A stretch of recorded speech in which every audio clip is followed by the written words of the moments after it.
Olá, tudo bem com você? Então, ajuste seu som, sua imagem e vamos começar a videoaula desta semana. Lembrando, né, que essa semana é de revisão. A gente já viu um bloco de aulas, então a gente faz uma revisão e a partir da outra semana a gente continua com conteúdos novos. Então, se você tiver a impressão de que já viu esse conteúdo, você já viu sim, é revisão, tá? Então, vamos dividir a tela para a gente começar a nossa atividade desta semana. Então, lembrando, né, eu sou o professor JD, o professor Dionísio, e nós vamos trabalhar geografia. Então, começamos com a definição de termos. O primeiro dos termos, espaço rural. Então, a gente já falou sobre isso, mas só repetindo então. Então, nós vamos ter uma definição bem lógica de município e cidade. Então, quando eu falo cidade, eu me refiro apenas àquele espaço urbanizado, onde tem casas, comércio, indústria, e o demais espaço que é ocupado pela ocupação em si, né, nós chamamos de município. Então, o município ele é dividido em espaço rural e espaço urbano. Ok? Então, quando eu falo em espaço rural, não necessariamente eu estou falando de agricultura e pecuária apenas, mas também nas áreas de preservação, de mineração, de mananciais, tudo isso compõe o espaço rural. Então, o espaço constituído pelas áreas não urbanas, ou seja, tem a cidade, que é a área urbana, e tudo que não é cidade, tudo que não é urbano, é o espaço rural daquele município. Cada município com a sua característica. Uns são maiores, outros são menores, né? E ali por diante. Beleza? Bom, e a agricultura ou a agropecuária, né, ela pode ser intensiva ou extensiva. O que seria a intensiva? A intensiva que nós chamamos de moderna, onde a prática agrícola ocorre com grande produtividade, capital investido em larga escala, mão de obra qualificada, mecanização, né? Então, isso seria uma agricultura moderna, geralmente destinado ao mercado externo, à exportação. Já a extensiva, que é a tradicional, ou contrário de moderna, mais arcaica, é aquele modelo que investe-se pouco, automaticamente a produtividade é baixa, usa-se pouca tecnologia, a mão de obra não necessariamente é qualificada, mas vai ter mais mão de obra do que mecanização. Na moderna tem mais mecanização que mão de obra, ou seja, é exatamente uma ao contrário da outra. Uma é a tradicional e a outra é a mecanizada ou moderna. Então, aqui nós temos alguns modelos para a gente ver, né?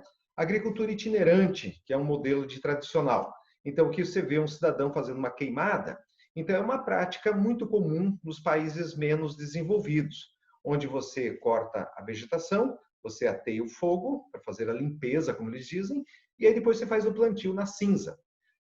O rendimento é bom? A primeira safra é boa, a segunda é mais ou menos, a terceira começa a cair, da quarta em diante não dá mais nada. O que ele faz então? Abandona aquele território, vai para outro e começa tudo de novo. Derruba a mata, queima, etc. e tal, né? Então, o modelo de agricultura itinerante, que é uma agricultura tradicional arcaica dos países subdesenvolvidos. Um outro é a agricultura de jardinagem. Como você vê aqui, tem bastante gente trabalhando, então, em pequenos espaços, principalmente da Ásia, eles praticam uma agricultura tradicional, onde uma grande quantidade de mão de obra é aplicada. Então, ali, no caso, eles estão replantando arroz, então, eles semeiam o arroz e depois fazem o replantio, né? Então, usa-se muita mão de obra, mão de obra bastante abundante, né, para ter uma certa produção. Também é um modelo tradicional. O modelo de terraceamento, curvas de nível, que seria o mesmo modelo da agricultura tradicional. Então, a gente vê aqui, aproveitando o relevo mais íngreme, eles fazem aqueles platôs, e ali praticam agricultura também, com baixa mecanização, muita utilização de mão de obra, né? Que é um modelo também bastante tradicional. E o plantation? O plantation ocorre da seguinte maneira: um investidor, né, de um país, ele compra terras num país menos desenvolvido, utiliza a mão de obra abundante daquele país, que é barata, faz uma produção destinada à exportação. Então, é a monocultura de exportação com utilização de mão de obra barata, em larga escala e baixo índice de mecanização. Para você entender bem, né, o plantation era o que se fazia aqui no Brasil, na época do Brasil Colônia, com o café, com a cana-de-açúcar, né, aquele modelo bem tradicional. Tá? E aí, nós vamos ter a agricultura moderna, que é o outro lado. Então, inicialmente, você tem uma imagem aqui que mostra na Alemanha a utilização de mão de obra da usina eólica, ou seja, a energia limpa, né? Você tem aqui um cidadão numa máquina com GPS mostrando a tecnologia, e essa outra imagem aqui embaixo, uns pivôs de irrigação, né, que é um outro modelo de agricultura moderna, ou seja, a agricultura moderna utiliza energia, de preferência limpa, muita tecnologia, né, computadores, GPS, máquinas, equipamentos em geral, químicos, etc. E também utiliza meios de irrigação, ou seja, o controle das intempéries, né? Se não chove o suficiente, eu adiciono água, né, para manter a fertilidade e a umidade do solo para aumentar a produção e produtividade.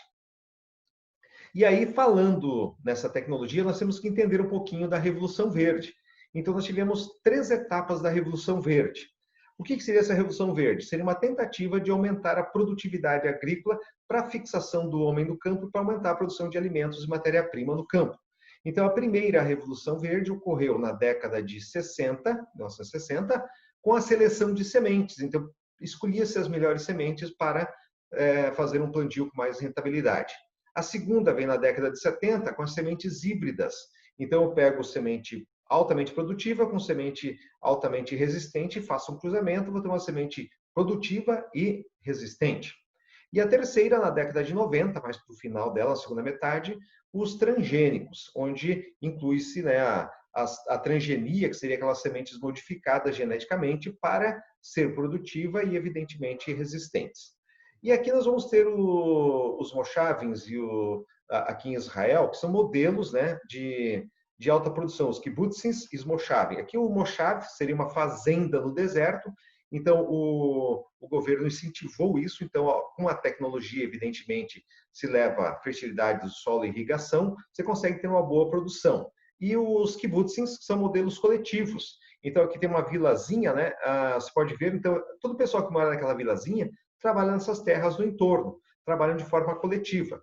Então, eles plantam juntos, colhem juntos, dividem a produção, obviamente, né, como fosse um salário.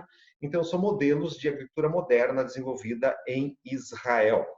E teria também outros modelos, né? Além de Israel, nós vamos ter modelos parecidos no Japão, modelos parecidos na Europa, na Oceania, ou seja, a agricultura moderna a gente encontra em vários países do mundo, principalmente os países desenvolvidos ou os emergentes, como o Brasil. O Brasil é referência também em agricultura com alta tecnologia, tá?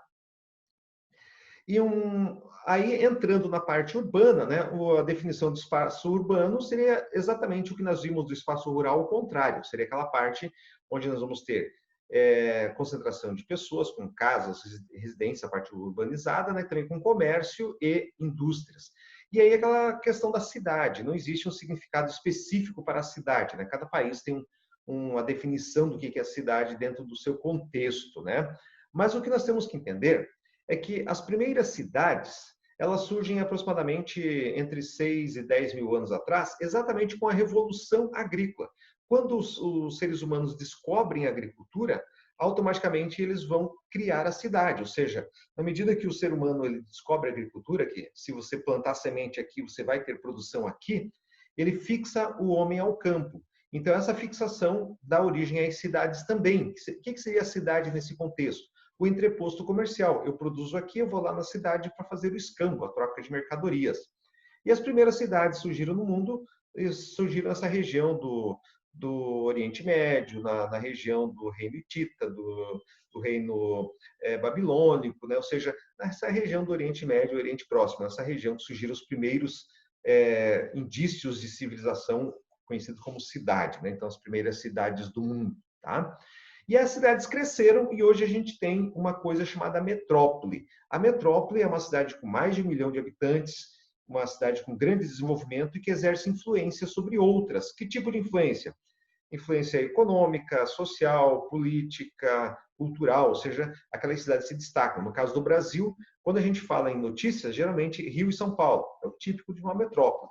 E a região metropolitana é aquela região que sofre a influência direta da metrópole. E essas metrópoles, elas podem ser em 3 níveis. A metrópole global, que é aquela cidade que influencia o mundo inteiro, tipo Tóquio, Nova York, Londres, Paris, né? Tem aquela influência no mundo. As metrópoles nacionais, aquela que influencia um país inteiro, tipo São Paulo, Rio de Janeiro, né? Aqui no Brasil. E as metrópoles regionais. Por exemplo, Porto Alegre, Curitiba, Belo Horizonte, Goiânia, Manaus, Salvador, Recife. São aquelas cidades que vão influenciar uma certa área na sua proximidade, né? Ou seja, são grandes cidades que exercem influência sobre as áreas adjacentes. E quando duas cidades crescem e fundem seus núcleos urbanos, a gente chama esse processo de conurbação, que é um nome da geografia urbana, né? E tem também, dentro desse contexto, a questão da indústria.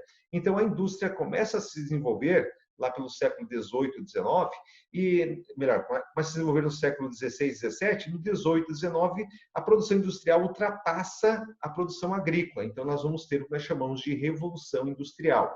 E essa revolução industrial, ela tem alguns fatos marcantes, como, por exemplo, as máquinas a vapor, né? Então, esse processo da produção mecânica de energia fez com que a indústria desse esse salto de qualidade em termos produtivos.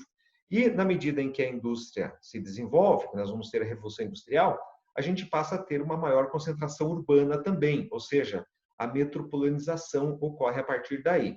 Então, as grandes metrópoles surgem a partir de núcleos industriais.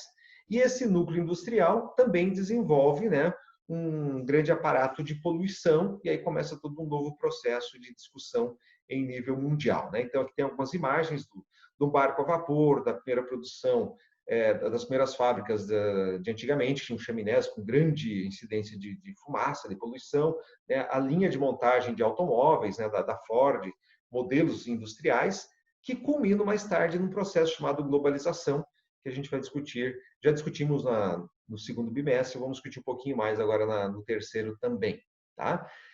E aí nós vamos ter, como é que ocorre, como é que se forma essa industrialização? Ela vem a partir de três formas, três conceitos básicos. A industrialização clássica, que a indústria nasce a partir de uma necessidade de um produto, ou seja, eu desenvolvo um produto, começo a vender e crio uma indústria para fazer aquele produto a partir da minha invenção. É a indústria clássica, o que aconteceu em toda a Europa, Estados Unidos, Japão e alguns outros países.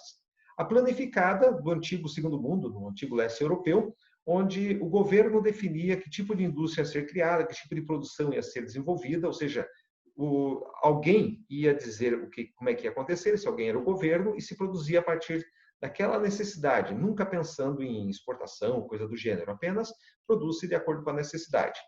E a produção tardia ou periférica, né, que seria aqueles países tipo o Brasil, que copiou modelos de outros. Então, por exemplo, como é que surgiu o rádio brasileiro? Alguém foi na Inglaterra, comprou um rádio, trouxe aqui, desmontou, fez pecinhas iguais, montou aquelas pecinhas novas e inventou um rádio. Na verdade, não inventou, ele copiou, né? Ou seja, a indústria tardia ou periférica, ela vem a partir da cópia, da substituição dos importados, tá? Então, gente, seria isso que nós tínhamos para essa revisão.